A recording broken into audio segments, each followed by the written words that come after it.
দশকের রেকর্ড ভঙ্গ, দ্রুত পাল্টে যাচ্ছে সমীকরণ। মানুষের টাকা রোজগার নাই আর দেশে দেশে চলছে বাজনা। যুক্তরাষ্ট্রের এক সময় ওয়াদা করেছিল তারা তাদের দেশের বাইরে কোনো জায়গায় 500 কিলোমিটারের উপরে যে মিসাইল রয়েছে সেগুলো মোতায়েন করবে না। 1987 সাল থেকে 2019 সাল, এই দীর্ঘ সময় পর্যন্ত যুক্তরাষ্ট্র, সাবেক সোভিয়েত ইউনিয়ন এবং বর্তমান রাশিয়া সবাই কিন্তু এই চুক্তি মেনে চলেছে। তবে 2019 সালে ডোনাল্ড ট্রাম্প ক্ষমতায় যখন আসেন তখন এই চুক্তি থেকে তিনি বেরিয়ে যান, যুক্তরাষ্ট্রকে বের করে নেন চুক্তি থেকে, আর তখনই ঘটে বিপত্তি।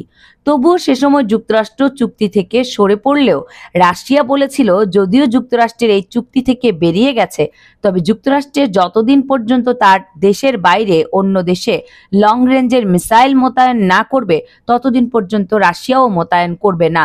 তবে বর্তমানে সেই ওয়াদা থেকে যুক্তরাষ্ট্র সরে এসে ইউক্রেনকে লং রেঞ্জের যে মিসাইল রয়েছে সেটা দিয়েছে, যার রেঞ্জ ছিল 650 কিলোমিটারের উপরে, এবং সেই মিসাইল ব্যবহার করে অলরেডি রাশিয়ার ভেতর আক্রমণ হয়ে গেছে। এমন পরিস্থিতিতে রাশিয়া একটা যুগান্তকারী সিদ্ধান্ত নিয়েছে। এশিয়ার যে সকল মিত্র দেশ রয়েছে টার্গেটে রয়েছে দুটি দেশ, উত্তর কোরিয়া এবং ইরান। এই দুই দেশের ভেতর রাশিয়া তার লং রেঞ্জের যে হাইপারসনিক মিসাইল রয়েছে পরমাণু অস্ত্রে সুসজ্জিত করে তারা মোতায়েন করবে। ইউক্রেনের ভেতর রিসেন্টলি রাশিয়া যে নতুন প্রজন্মের হাইপারসনিক মিসাইল পরীক্ষা করেছে রুজভেল্ট, যার রেঞ্জ 5000 থেকে 6000 কিলোমিটার। এই রেঞ্জের যে হাইপারসনিক মিসাইল রয়েছে যেটা বিভিন্ন ধরনের ট্রাকের মাধ্যমে ফায়ার করা যায়, এটা তার এশিয়ার বিভিন্ন দেশে মোতায়েন করতে যাচ্ছে। প্রাথমিক অবস্থায় তাদের তালিকা ইরান এবং উত্তর কোরিয়ায় রয়েছে।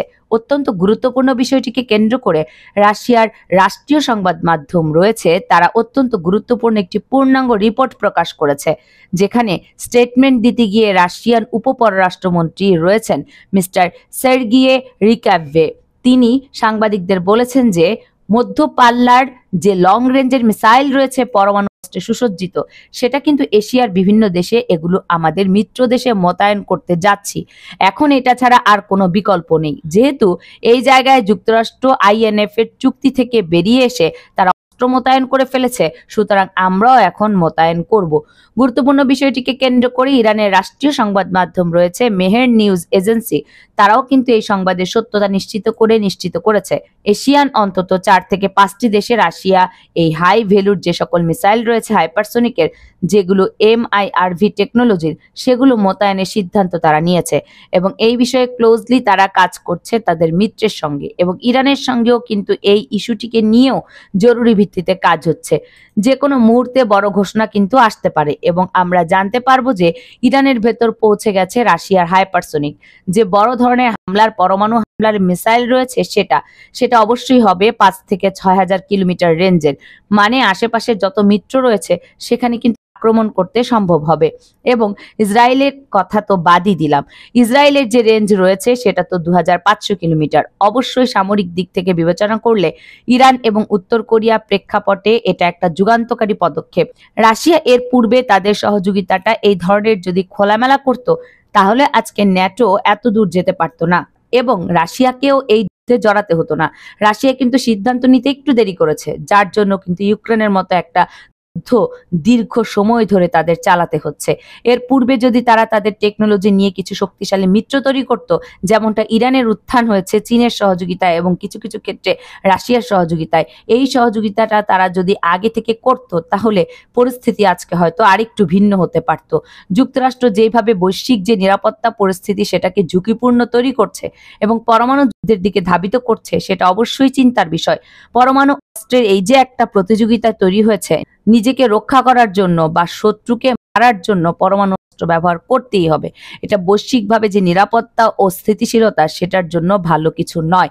অবশ্যই মানব সভ্যতা বিলীন হওয়ার জন্য একটা সংকট তৈরি হয়েছে, সেটার জো বাইডেনের এবং যুক্তরাষ্ট্রের এই ধরনের সকল অপরিপক্ক সিদ্ধান্ত রয়েছে তার জন্যই হচ্ছে।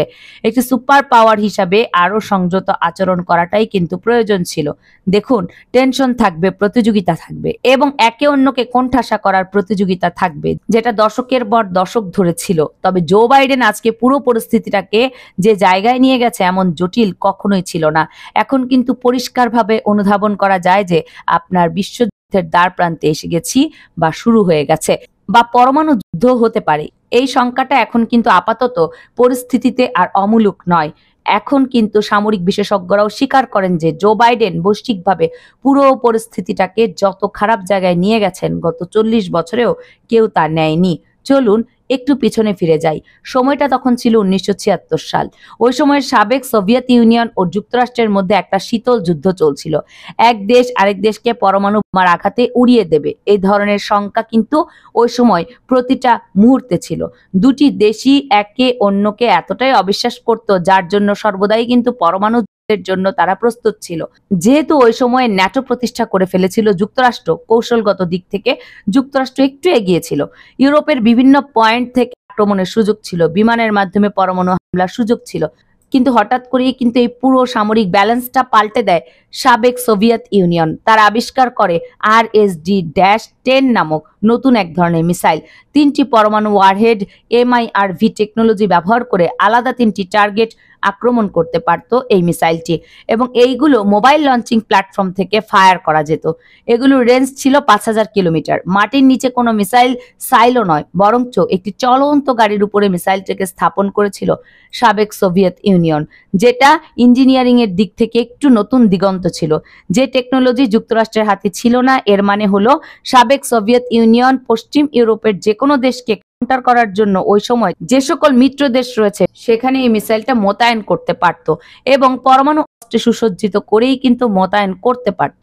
এই জিনিসটা ন্যাটো দেশগুলোর মধ্যে আতঙ্ক তৈরি করে এবং যুক্তরাষ্ট্রের উপর তারা চাপ প্রয়োগ করতে থাকে। এই সমস্যার প্রতিকার করার জন্য প্রচন্ড চাপ আসতে থাকে, তবে যুক্তরাষ্ট্র কোনোভাবেই প্রযুক্তি আয়ত্ত করতে পারেনি, যার জন্য যুক্তরাষ্ট্র কূটনৈতিক পন্থা নেয়। সাবেক সোভিয়েত ইউনিয়নকে যে কোনো উপায়ে তারা বোঝাতে সক্ষম হয় যে আমরা একটা পিস টিটি করতে পারি, intermediate range nuclear force TT, যেটাকে সংক্ষেপে INFTT বলা হয়। 1987 সালে 8 ডিসেম্বর যুক্তরাষ্ট্রের এবং সাবেক সোভিয়েত ইউনিয়ন আনুষ্ঠানিকভাবে এই চুক্তিটা করে।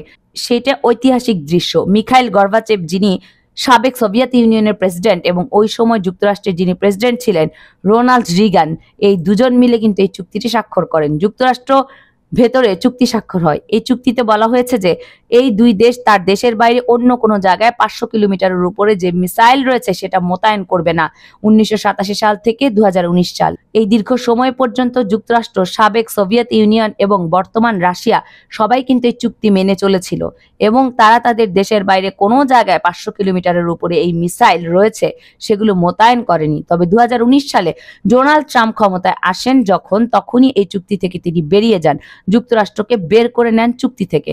তখন কিন্তু রাশিয়া বলেছিল যদিও যুক্তরাষ্ট্রের এই চুক্তি থেকে বেরিয়ে গেছে, তবে যুক্তরাষ্ট্রের যতদিন পর্যন্ত তার দেশের বাইরে অন্য দেশের লং রেঞ্জের মিসাইল মোতায়েন না করবে ততদিন পর্যন্ত রাশিয়াও মোতায়েন করবে না। তবে এখন সমীকরণ পাল্টে গেছে। ইউক্রেনকে আমেরিকা তাদের লং রেঞ্জের মিসাইল দিয়ে দিয়েছে ওয়াদা ভঙ্গ করে, তাই রাশিয়া আর চুপ করে থাকবে না। রাশিয়াও তার মিত্র দেশের সাথে এই নিয়ে কথা বলছে। তো দর্শক, রাশিয়ার এই যুগান্তকারী সিদ্ধান্তকে নিয়ে আপনারা কি মনে করছেন? রাশিয়ার কি এখন এই সিদ্ধান্তটা নেওয়া উচিত হয়েছে, না আরো আগে নেওয়া দরকার ছিল? সেটি নিয়ে কমেন্টস বক্সে জানাতে পারেন। কামরুন নাহার রাখি, কেএনআর মিডিয়া।